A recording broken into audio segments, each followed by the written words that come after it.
Moi, je me souviendrai toujours de mon stage en soins palliatifs. J'avais 25 ans et il fallait que j'annonce des fois des décès au téléphone quand les familles pouvaient pas venir à 3h du matin.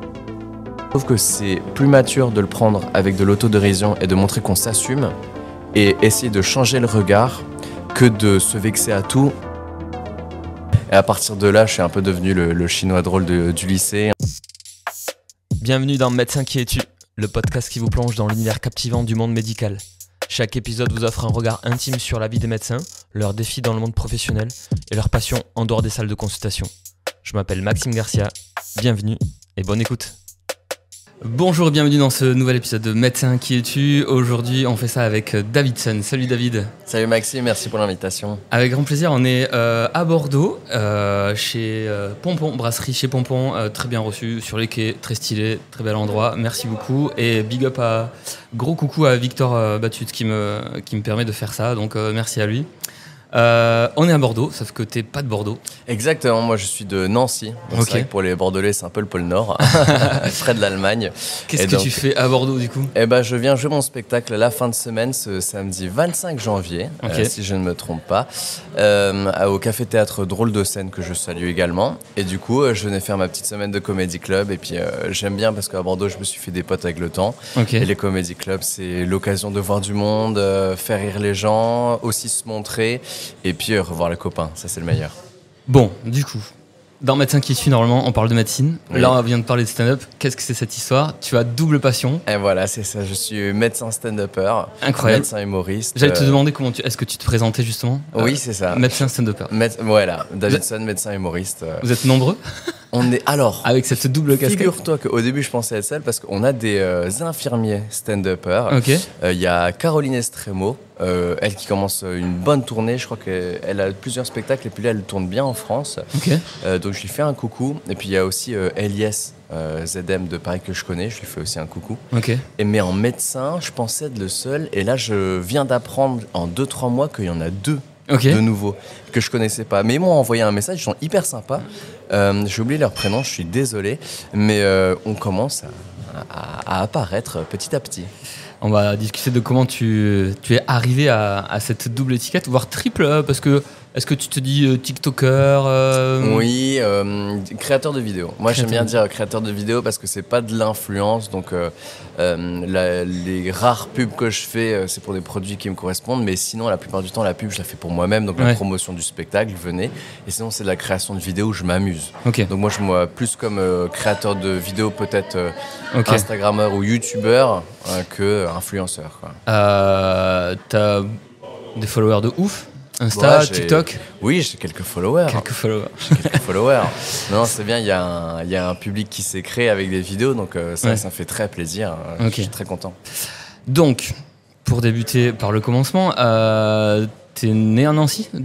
T'es de Nancy ou ? Le 5 juillet, je suis né à la maternité de Nancy. Accouchement par voie basse, qui s'est bien passé. Je suis né l'après-midi, donc je suis un petit tranquillou, quoi. Tu grandis à Nancy ? Ouais, tout à fait. Collège, lycée, Nancy ? La totale à Nancy, jusqu'à la fac à Nancy également. Et humour, jeune, place de l'humour, pas du tout J'étais extrêmement timide. C'est vrai ? Ah, j'étais timide. Je me souviens, au collège, il y avait une fille qui me plaisait et pour lui faire la bise, parce que c'est au collège où tu commences à faire la bise aux copines et tout, et franchement je prenais mon courage et je le rassemblais sur 2 semaines. Franchement, il fallait 2 semaines où je me suis dit, allez, ce matin j'y vais, je lui fais la bise, je la voyais, salut. Et non, j'étais extrêmement timide et c'est au lycée où je me suis libéré. Et en fait, au lycée, j'avais un pote, Olivier, qui me taquinait mais gentiment. Et puis j'avais pas l'habitude qu'on fasse des petites remarques comme ça. Et une fois en seconde, le premier cours, on fait l'appel. Et moi, mon nom de famille, c'est Son, je suis en dernier. Et du coup, le prof appelle Davidson, moi je dis présent. Et puis lui, au fond de la classe, il fait « Oh putain les gars, il y a un communiste !» Et du coup, moi, je l'avais mal pris, tu vois. Et puis il continue de me taquiner, mais gentiment, il s'intéresserait vraiment à la culture. Et à un moment, il me dit un truc, on est à la cour du lycée, et je dis « Ah, ta gueule, connard !» Et je fais l'accent, tu vois. Et là, les gens sont morts de rire, standing ovation dans la cour. Et je me suis dit « Ah, mais trop fort, quand je retourne avec de l'humour, tes pare-balles, en fait, ça t'atteint plus et même tu l'utilises comme une force.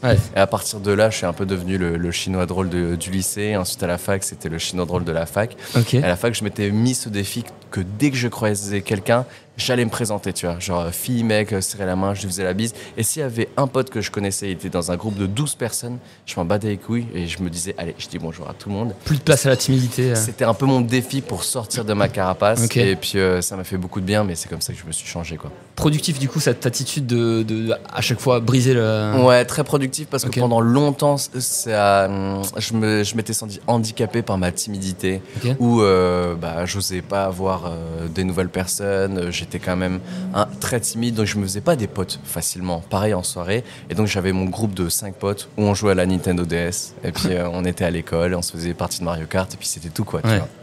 Ok. Médecine, lycée, tu y penses Absolument pas. Non. Alors ouais, ça c'est une histoire assez rigolote quand même quand j'ai fait médecine. Alors moi du coup d'éducation chinoise, mes parents, en gros la plupart des parents chinois qui ont fui la guerre, ils viennent en France et ils veulent qu'on ait un métier sûr. Il faut une réussite financière, c'est la survie. Donc quand on est né, nous les Chinois, c'est est-ce que tu veux être médecin ou avocat? Et moi au début je savais pas du tout ce que je voulais faire. J'aimais juste bien les jeux vidéo, tu vois. Et en seconde, je me fais mordre au visage par mon chien et je finis aux urgences. Ouais. Et donc je me fais suturer là-bas et c'était un petit peu fou comme expérience. Et donc j'étais suturé, je crois, à 3h du matin en filière courte comme ça au SAU. Et je me suis dit, mais c'est fou, genre on est arrivé là-bas, prise en charge, ressorti, rien payé, prise en charge top et gratuit. En France, c'est magnifique. Et je me suis dit, c'est un beau métier, médecin. Peu importe ce qui t'arrive, peu importe l'heure, il y a quelqu'un pour toi. Et c'est là où j'ai le déclic pour faire médecine, quoi. Ok. Quel âge tu m'as dit? 16 ans au lycée. Ok. Ouais. Et alors, le déclic, c'est quelque chose, mais tu avais du coup des capacités, tu étais adapté un peu à l'exercice scolaire, à ce qu'on demandait? Alors oui, c'est vrai que moi j'étais très académique. Ouais. Par exemple, en français, critique d'articles, j'étais nul, tu vois. Mais alors des équations, maths, physique, alors ça, aucun problème. Okay. Et donc pour l'apprentissage en médecine, c'est vrai que apprendre, mémoriser, moi ça m'allait bien, quoi. Ok. Origine asiatique? Lesquels précisément? C'est ça, donc moi je suis en gros 3 quarts chinois, 1 quart cambodgien, j'ai du Cambodge de mon père. Ok. Et du coup nous on fait partie de la diaspora des Teochew, c'est un dialecte et c'est aussi une ethnie de Chine qui est du sud-est de la Chine et qui est partie un petit peu partout dans le monde, au Cambodge, Hong Kong, Singapour, mais aussi Paris 13e. Coucou à tous les Parisiens du 13. Ouais. Le quartier bien connu. Exactement, le quartier chinois. Tes parents sont nés en France ou... Ils sont nés au Cambodge et du coup ils ont fui la guerre. Mon père, lui, il est arrivé en France directement. Ma mère a fait un stop en Autriche.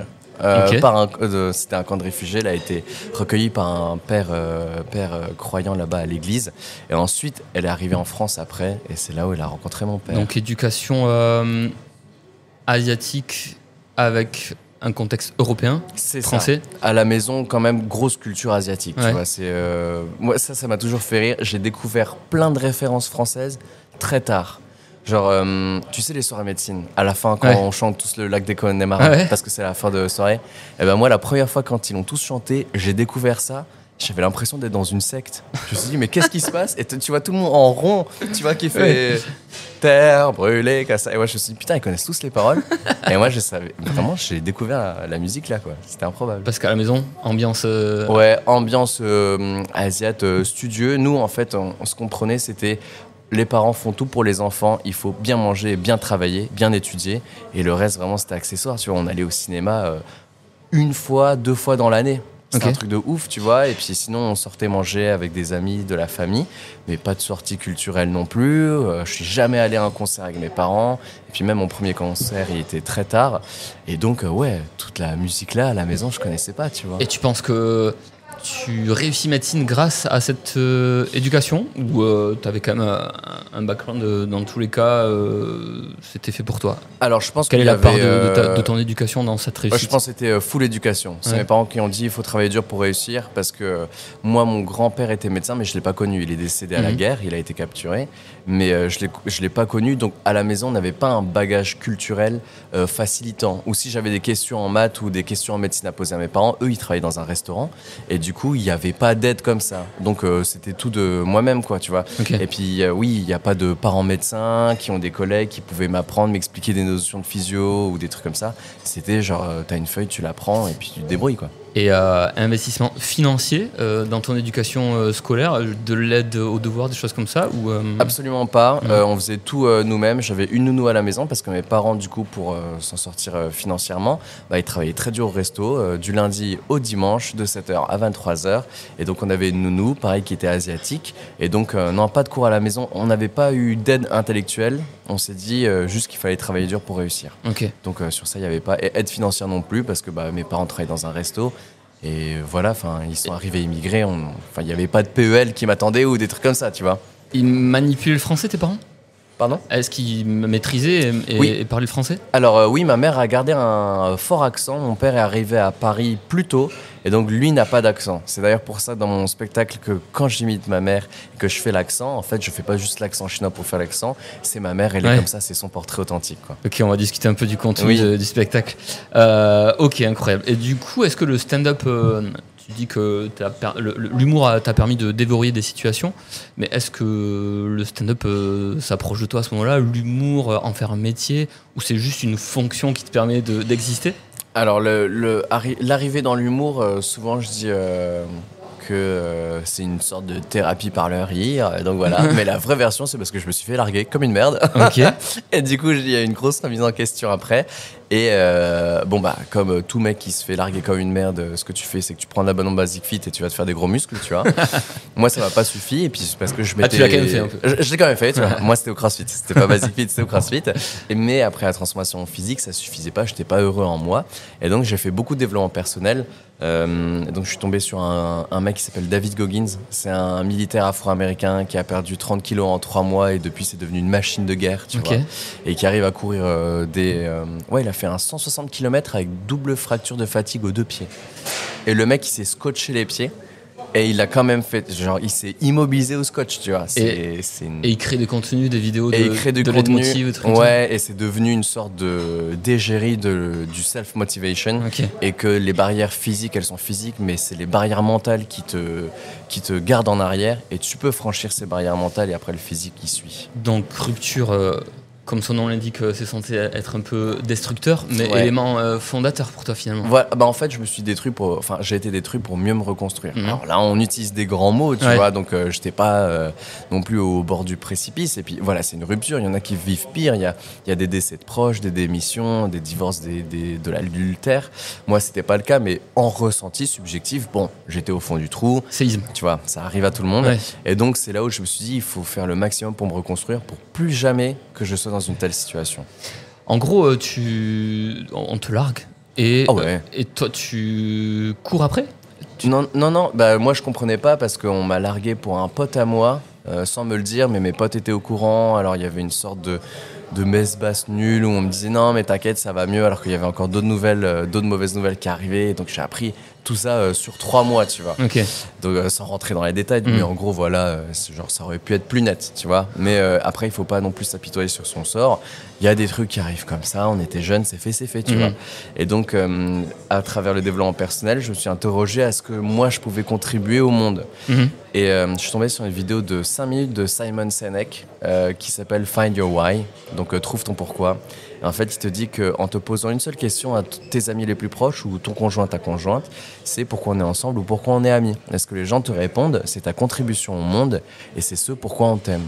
Et moi, tous mes amis m'ont plus ou moins dit, quand on est avec toi, David, en vrai, on rigole bien, après ça va mieux. Et j'avais jamais pensé à ça. Et je me suis dit, vas-y, pourquoi pas essayer et me lancer dans le stand-up.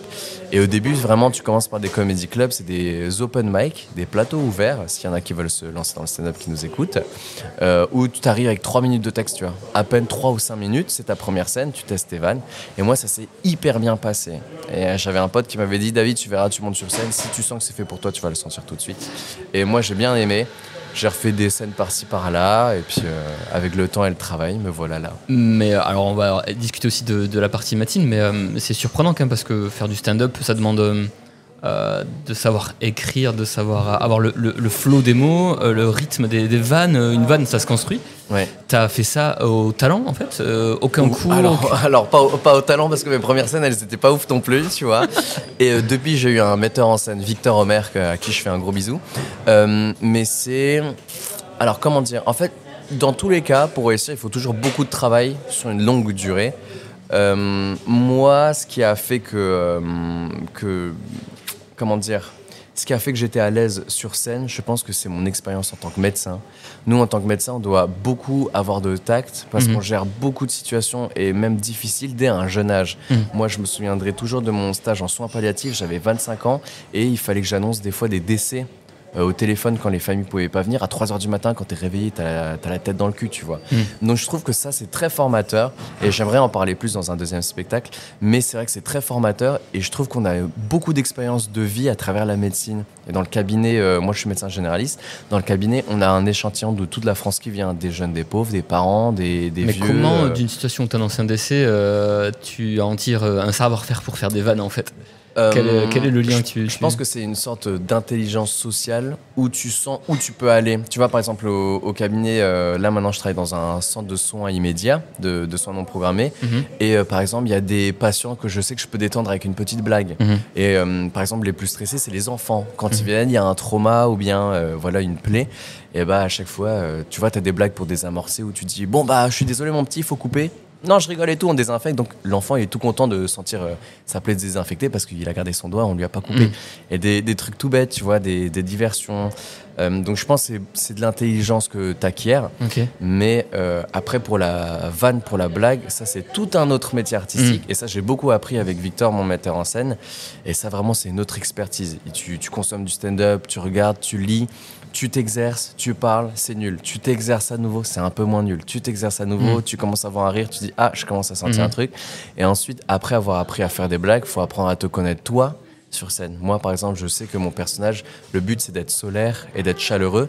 Je peux pas arriver à faire de l'humour noir hyper trash à la Jérémy Ferrari, tu vois. C'est pas toi. Et ça me va pas non plus. Et je peux pas faire de l'absurde à la Santini, tu vois. Et donc, t'apprends à te connaître. Et puis après, c'est ta carrière artistique, tu te développes. J'ai écouté pas plus tard qu'hier le podcast Small Talk avec Romain Fressinet. Ok, j'ai loupé celui-là. Qui disait qu'il avait déjà été sur scène en tentant de soit pas être lui, soit s'inventant un peu une personnalité, un style.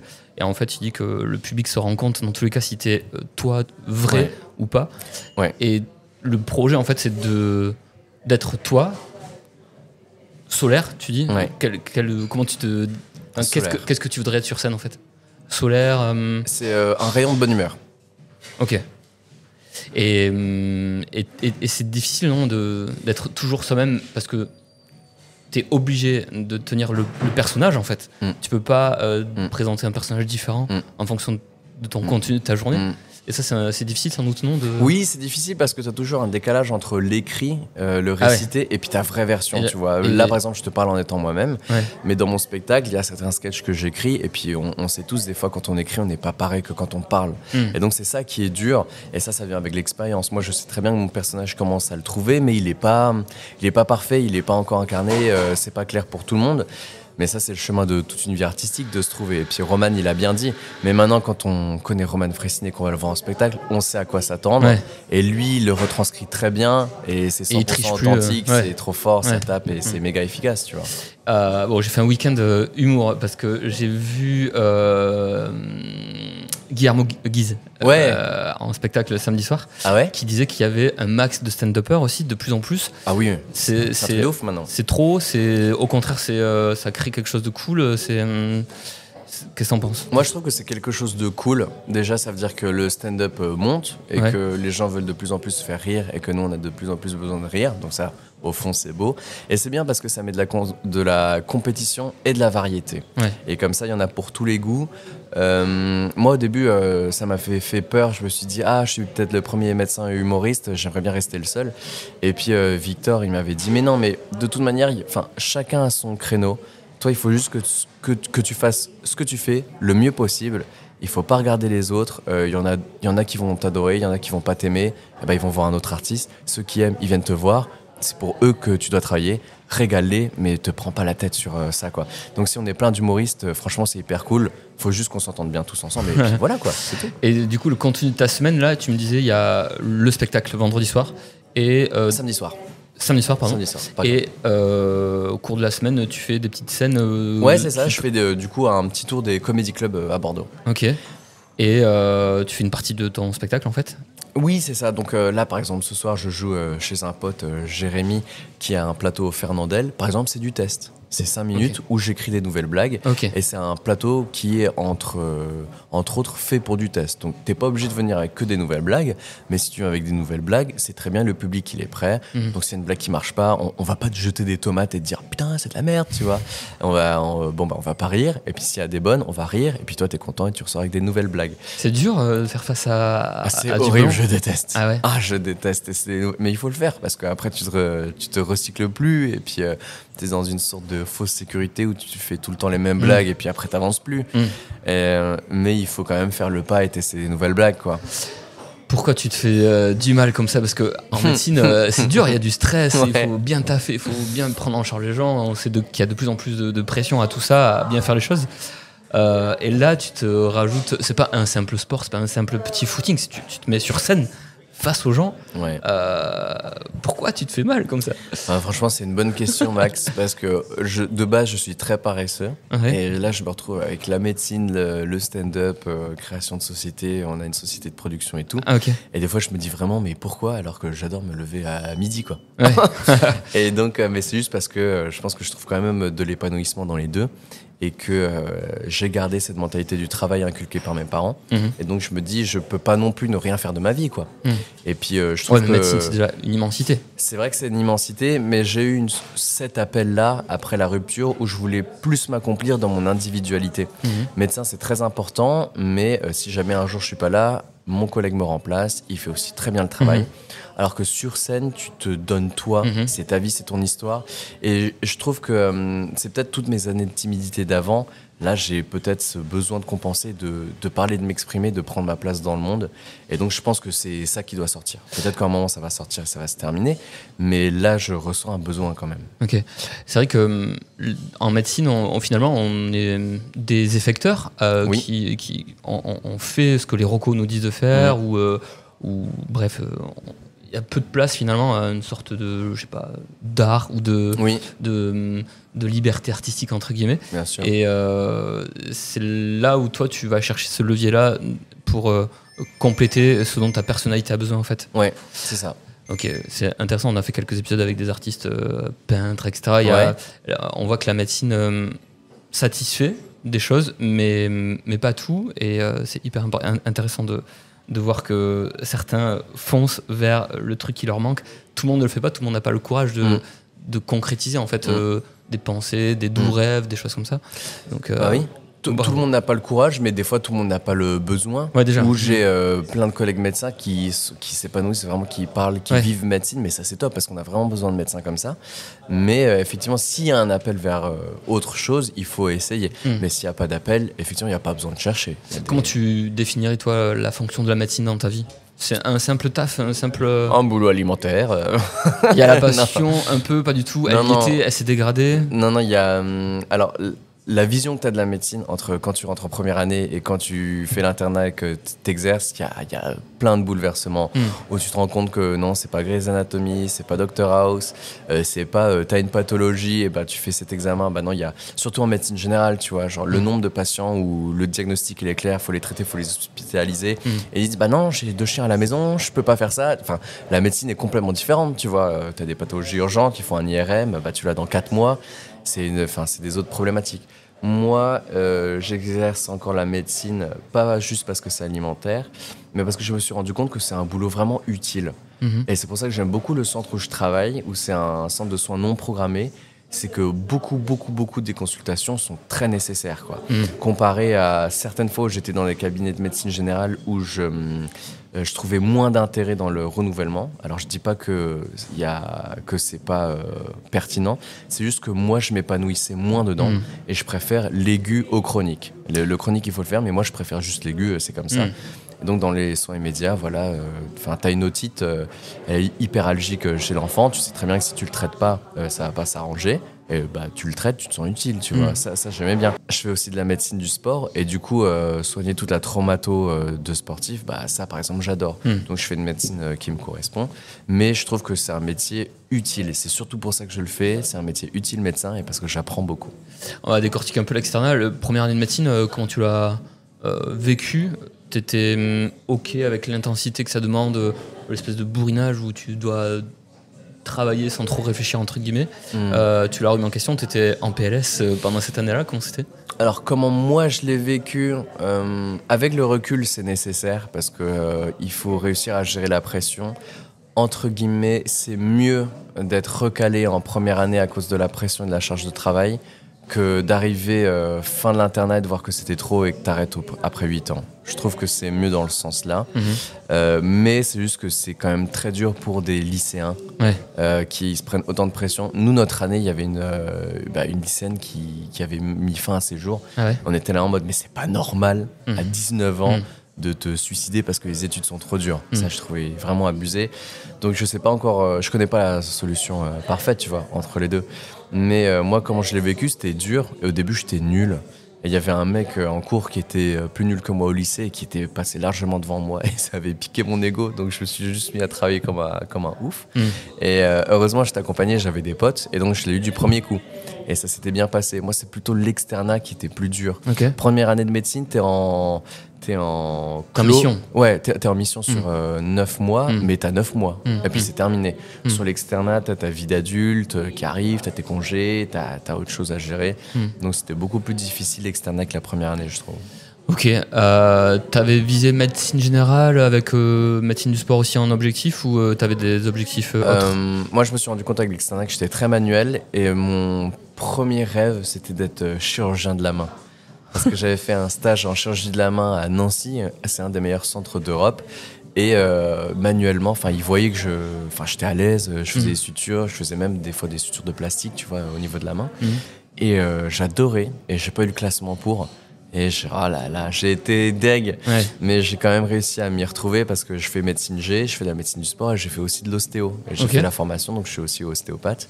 Et du coup, là, je retrouve le côté manuel, examen clinique fin, manipulation. Donc ça va, je m'y retrouve. Merde, j'ai une question. Ah oui, du coup, cette rupture qui amène au stand-up, c'est pendant l'externat ? Ouais, exactement. Rupture pour stand-up. Attends.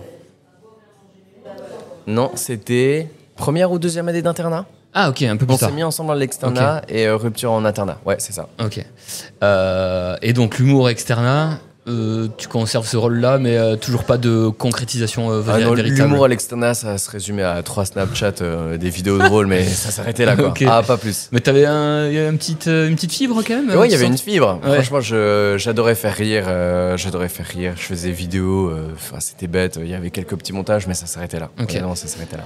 Et là, internat, tu restes à Nancy pour l'internat ? Oui. Donc j'ai fait les périphes de Nancy, mais j'ai fait mon internat à Nancy, ouais, okay. Tout à fait.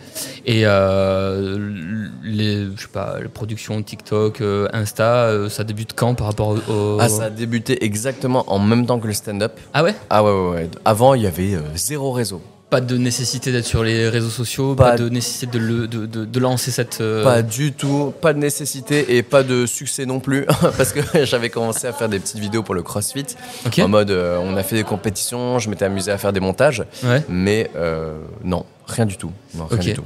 Et comment est-ce que ça a pris parce que t'as pété très vite sur les réseaux, je crois.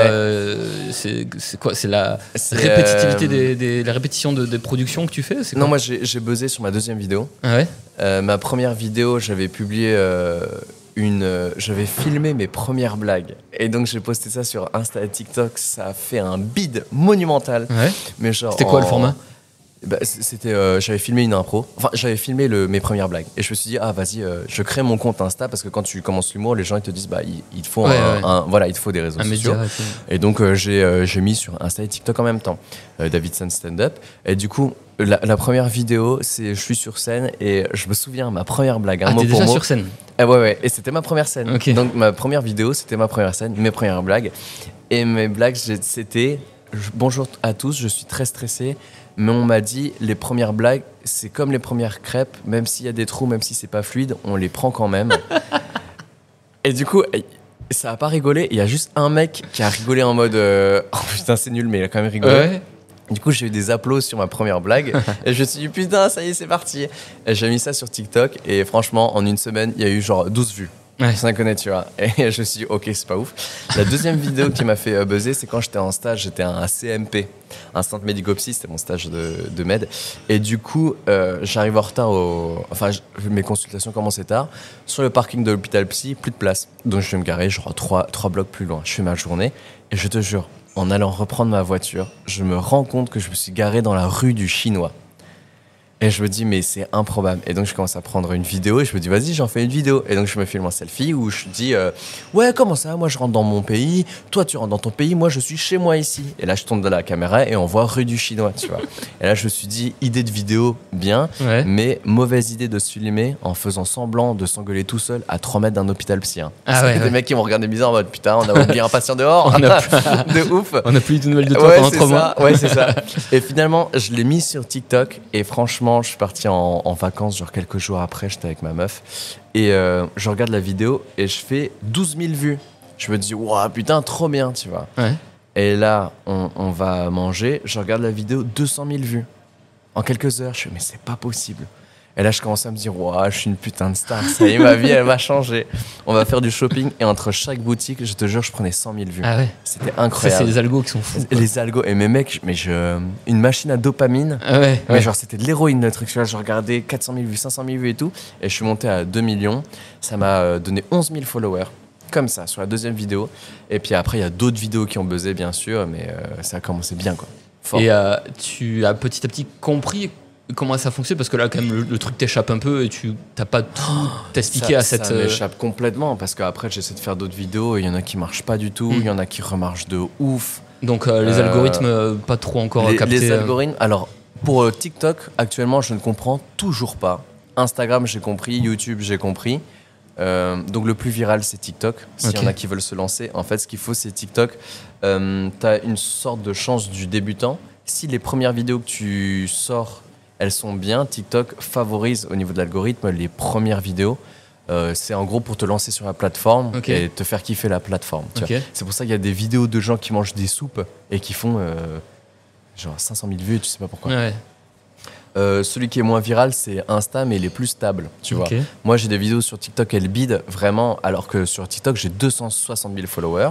J'ai des vidéos, au bout d'une semaine, elles peuvent faire vraiment que 4 000 vues. Ouais. Alors que Instagram, c'est impossible que je fasse en dessous de 30 000 vues. Tu vois, j'ai une base. YouTube, c'est encore plus stable, mais ça met beaucoup, beaucoup de temps à créer ton auditoire. Mais tu as quand même une certaine stabilité. Et les vidéos, elles peuvent revenir dans le temps. Par exemple, sur YouTube, je peux buzzer 3 mois après. Alors que TikTok, tu mets une vidéo, si elle n'a pas buzzé dans la semaine, elle va jamais buzzer. Elle part donc dans les ténèbres. Oubliette, TikTok, ciao, bon dimanche. Tout à l'heure, tu disais que ta première vente qui a marché, du coup, c'est l'histoire du chinois, etc. Ouais. C'est un peu un des thèmes de ton spectacle. Ah oui, tout à fait, ouais. Tu peux nous raconter le contenu de quoi le thème principal ou les leviers sur lesquels tu surfes? Moi, je suis très fier de ma double culture sino-française et je suis très fier de mes origines chinoises.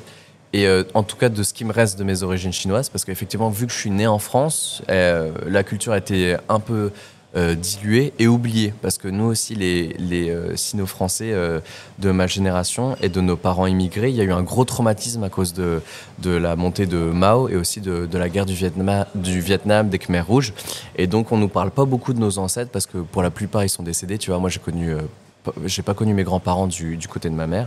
Et donc, on n'a pas tout cet héritage-là, tu vois.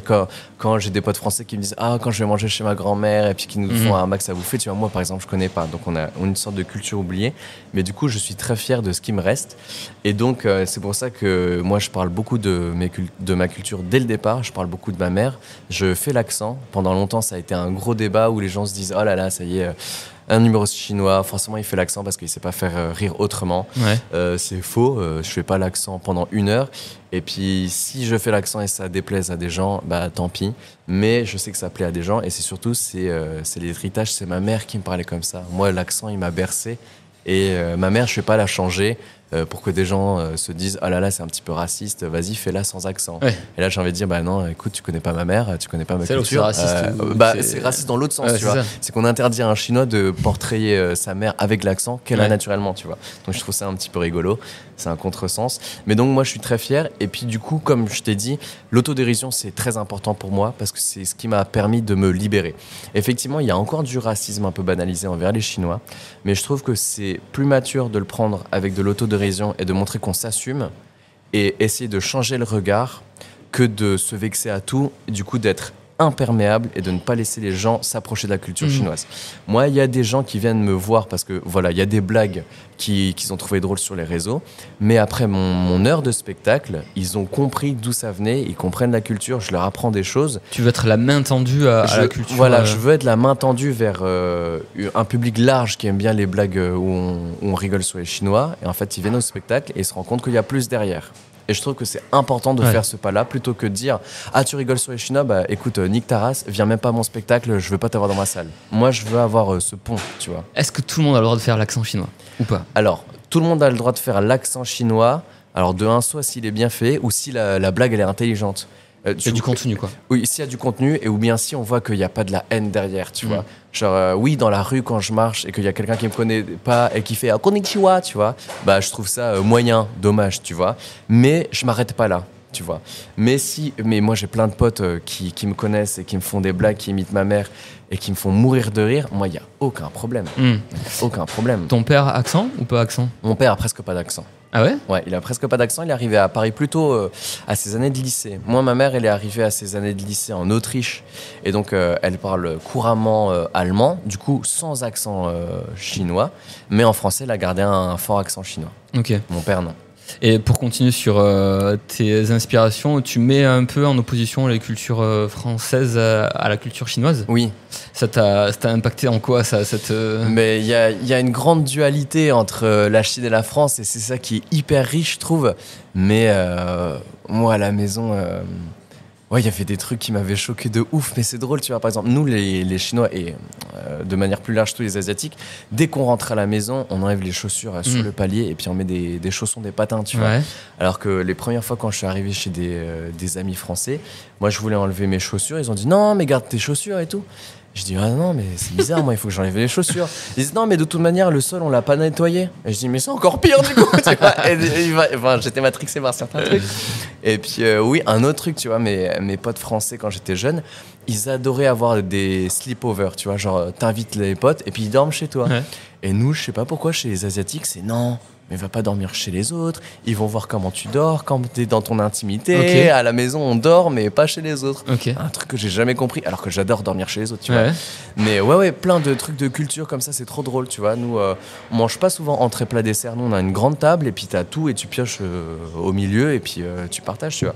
Alors que c'est vrai que les repas chez les potes français, les premières fois, c'est séquencé. Salade en entrée, ensuite le plat, le fromage, le dessert, mais c'est rigolo, tu vois. Et puis tous les couverts, tu vois, t'as les fourchettes, des cuillères, t'as tout, t'as plusieurs sets. Alors que nous, baguette, bam, bam, bam, ça part dans tous les sens, tu vois. Tac. Ah ouais, tac, c'est fini. Et t'as pas été choqué à la scolarité de devoir manger avec une culture française? Je mangeais pas à la cantine parce que mes parents avaient un resto. Donc j'allais toujours manger au resto. Ah ouais. Alors là, nem tous les midis, la friteuse, c'était incroyable. Et du coup, oui, la première fois quand je suis allé à la cantine et quand on entrait, on avait les épinards froids. Waouh, j'ai pas réussi à la manger. Welcome. Ah ouais, welcome. Ouais. Ah non, je pouvais pas, ouais. En plus, j'ai appris que j'étais intolérant au lactose, donc j'ai essayé de me prendre des tartines de fromage et c'est mal passé. Le plus stressant entre médecine et le stand-up? Les deux sont stressants, mais le plus stressant, honnêtement, c'est la médecine. Parce que le risque, c'est quand même de tuer des gens, quoi. C'est que les gens meurent par omission, tu vois. Genre, moi, j'ai déjà eu quelques bricoles en toute transparence. Alors, moi, j'ai pas eu ça fait que 2 ans où je suis médecin, où j'exerce. J'ai pas encore eu entre guillemets, de décès sur mon dos où on m'a dit... Mais des fois, un truc tout con, tu vois, dans le centre où on est, on voit par jour 50 patients. Des fois, tu notes des trucs, tu as oublié de rappeler un patient ou de checker une bio. Et en fait, c'était une cholécystite, il était à 300 de CRP, il avait 15 000 blancs. Et en fait, il a reconsulté parce que ça n'allait pas. J'aurais dû le reconvoquer pour une chire, tu vois. Et au final, il a été opéré en urgence, drainé. Heureusement, le patient n'est pas décédé. Mais tu vois, t'oublies un truc comme ça en médecine, ça peut coûter très cher, surtout à quelqu'un d'autre. En stand-up, tu dis une blague de merde, bah c'est pas grave, les gens ils rigolent pas, c'est ton image, tu te sens comme une merde, on est d'accord. Mais t'as pas tué quelqu'un. Donc mais la montée sur scène, là, la montée sur scène, je stresse toujours autant. Peu importe la scène, qu'il soit 20 ou 120. Alors s'ils sont 500, forcément tu stresses plus, tu vois. Mais moi je fais encore des petites scènes, je suis assez proche de mon public, on fait des scènes, voilà, on est 100 dans la salle. Je stresse toujours autant. Toujours autant. Et ça, c'est un moteur ou c'est en rien destructeur ou en rien improductif? Ah si, ça peut être très destructeur, le stress, quand tu t'auto-flagelles et que le stress t'envahit. Ça peut être moteur dans le sens où j'ai déjà fait des scènes où j'étais malade, j'étais crevé, mais vu que j'avais le stress, ça m'a réveillé et j'ai réussi à performer. Et surtout, ça t'aiguise le stress. Ça te dit, moi je le trouve bien le stress, où ça me rappelle à chaque fois, David, t'as beau avoir plein de followers sur les réseaux, là tu veux monter sur scène, faut que tu régales les gens sur scène.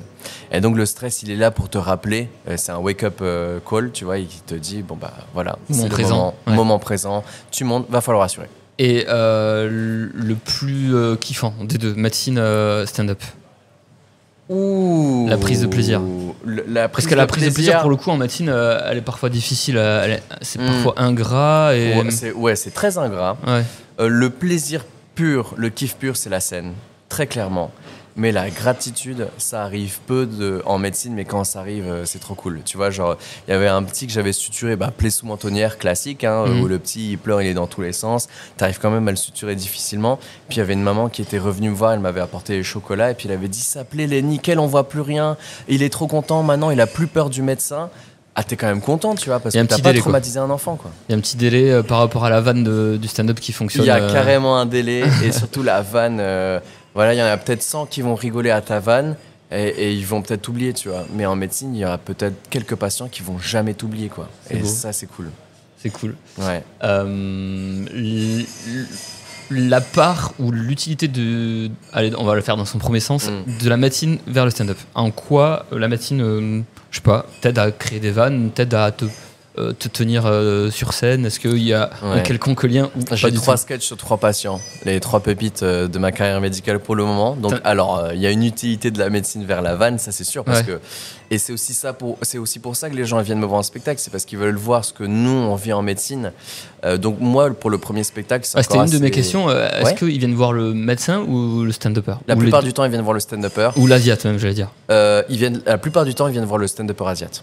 Okay. Mais il y a de plus en plus de médecins. Est-ce que j'étais passé sur WhatsApp Doc et puis j'ai fait des collabs, dont une avec Igal, un ophtalmo de Lyon à qui je fais un bisou, et aussi où j'ai fait un micro-trottoir avec Sophie, The French Radiologist sur Insta, à qui je fais aussi un bisou, Sophie. Et du coup, maintenant, il y a une petite commu médicale qui arrive aussi avec ton podcast, qui arrive. Et donc ça fait plaisir. Il y a des ASH qui viennent, tu vois, pour avoir un petit peu le contenu là. Mais la plupart du temps, ils viennent voir le stand-upper asiatique. Ok. Et du coup, tu disais, tu tires de la médecine des situations un peu cocasses. Oui, je tire des situations. Pour le moment, je tire le plus fun, le plus drôle, parce que pour un premier spectacle, c'est bien, tu vois.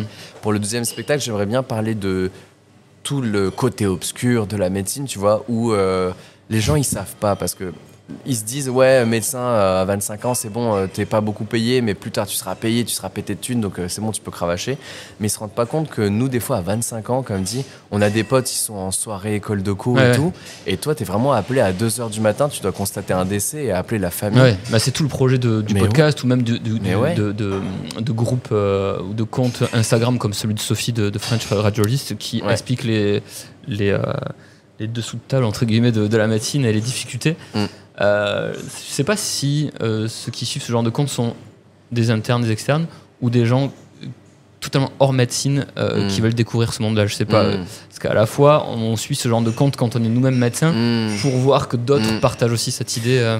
Tu vois, par exemple, Igal, qui est ophtalmo à Lyon, lui, il fait de la vulgarisation médicale, par exemple. Donc, je sais que lui, il est suivi par d'autres personnes hors sphère médicale. De l'enseignement. Alors que Sophie, French Radiologist, elle, je pense, c'est une plus grosse commu parce qu'elle fait des quiz, elle renseigne sur les séminaires, sur les nouvelles recours, sur les mammos, les trucs comme ça.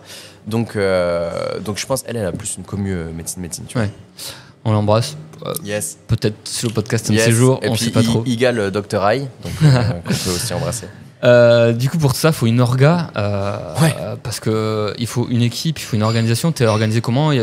T'as des gens permanents dans la team ou tu es vraiment en autonomie? J'ai 2 potes sans qui tout ça n'existerait pas et ne pourrait pas avancer.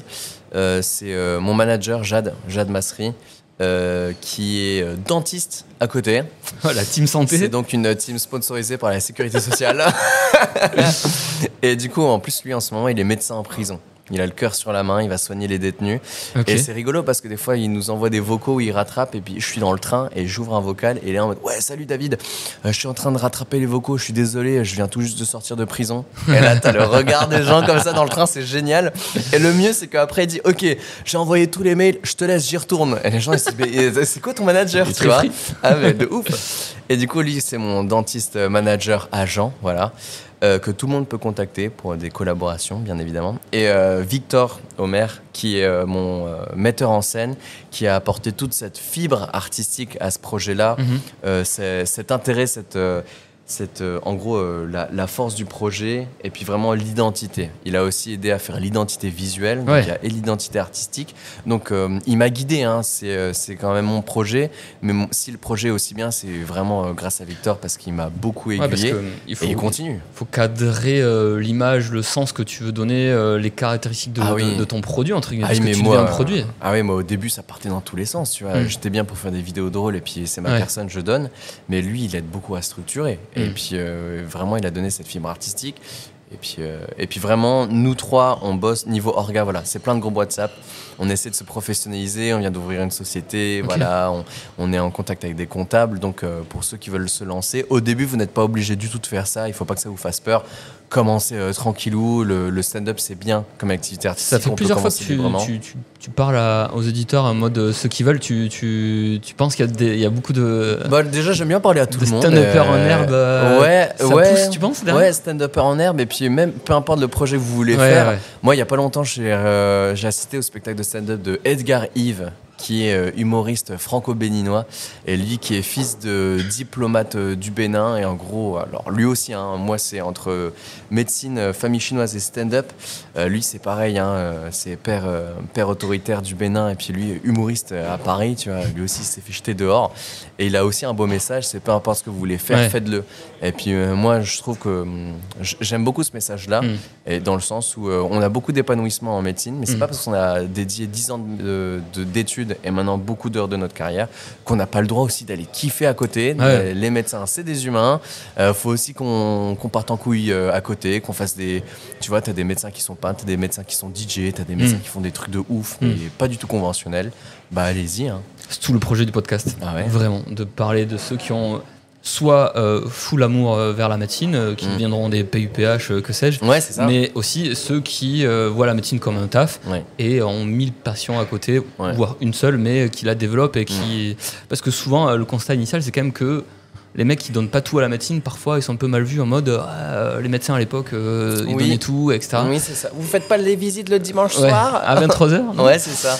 Et du coup, le but, c'est de parler de tous ces gars, toutes ces filles qui développent des trucs à côté de la médecine, mais pour autant font de la très bonne médecine et sont de très bons médecins. En fait, tu peux développer des trucs à côté tout en ayant un taf parfait, médical, maîtrisé. Tout à fait.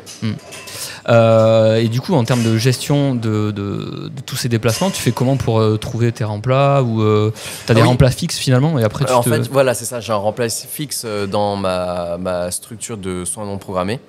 Et donc c'est idéal, ils savent que j'ai une double casquette, et donc j'ai mes remplats fixes, et après tourner. Donc sur ça ils sont vraiment cool, et puis c'est un très bon centre, c'est le CMSI, je crois que ça recrute, alors s'il y a des médecins motivés qui aiment bien les soins non programmés, allez-y. Ouais, c'est vrai que c'est... Et t'as pas de garde, et t'as pas de... Ouais, on fait un bon gros 8h-20h, plutôt 8h-21h même, mais c'est des belles journées et très formatrices. Ok. Bon, il y a des petits verres qui tricotent à droite à gauche. Ouais. David, merci beaucoup, c'était top. Merci à toi. On rappelle ta semaine. Oui, tout à fait. Là, on est lundi, je vais essayer de sortir l'épisode vite. Oui, mais... alors pour les comedy clubs, c'est pas grave. Au pire, le plus important, c'est la date qui est à Bordeaux, du coup, le 25 janvier. C'est ce samedi. Et si vous n'êtes pas de Bordeaux, pas d'inquiétude, je suis en tournée partout en France. Donc, il y a le nord, le sud, l'ouest et l'est. Et je suis aussi à Paris tous les mardis et mercredis 19h30 au théâtre Le Beau Saint-Martin. C'est un beau théâtre de 66 places où les grands noms commencent comme Redouane Bougueraba, Inès Reg, David Voinson, Thomas Angélevy, tout ça, il y en a plein. Tu fais Nancy-Paris tous les mardis Nancy-Paris tous les mardis et Paris-Nancy tous les jeudis. Ah, tu restes 2 jours sur place? Ouais, je fais les mardis, mercredis à Paris. Ah, ok. Donc voilà, vous pouvez venir mardi, mercredi. Édition spéciale le 29 janvier, c'est le Nouvel An chinois. Incroyable. Voilà, il y aura des petits cadeaux. Parfait. David, merci. Merci bonne Maxime. continuation côté médecine et surtout côté stand-up. D'ailleurs, on n'a pas parlé. Tu veux garder cette dualité ou t'aimerais devenir C'est une bonne question. Au début, je m'étais dit non, le but c'est de percer le plus vite et de vivre mes rêves et vivre dans une villa et d'être riche, tu vois. Et pour le moment, j'aime bien garder les deux parce que avant tout, médecin c'est un métier utile.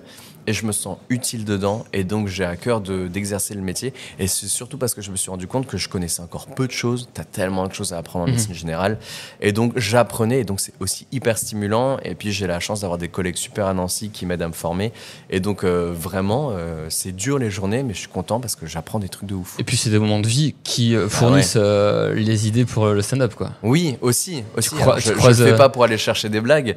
Non mais tu croises quand même de beaux personnages. C'est ça, on croise des personnages et puis on a des expériences de vie incroyables, l'entraide entre collègues ou bien le travail d'équipe entre médecins et infirmiers, moi j'adore, tu vois, ça change tout. Parfait, bonne continuation, merci beaucoup d'avoir accepté. Force à toi pour le podcast, donnez-lui de la force, Spotify, on suit sur Instagram. Partout, ça marche. Merci tout le monde, à bientôt pour de nouveaux épisodes. La saison 2 reprend dans quelques semaines, mois, je sais pas précisément encore, mais là c'est un épisode hors série parce que David était trop stylé et il fallait pas le rater. Salut tout le monde. Voilà, c'était un épisode de Médecin qui es-tu. Merci d'avoir écouté. Je vous invite à vous abonner en cliquant sur la petite clochette. Comme ça, vous serez averti de la sortie de nouveaux épisodes. À bientôt.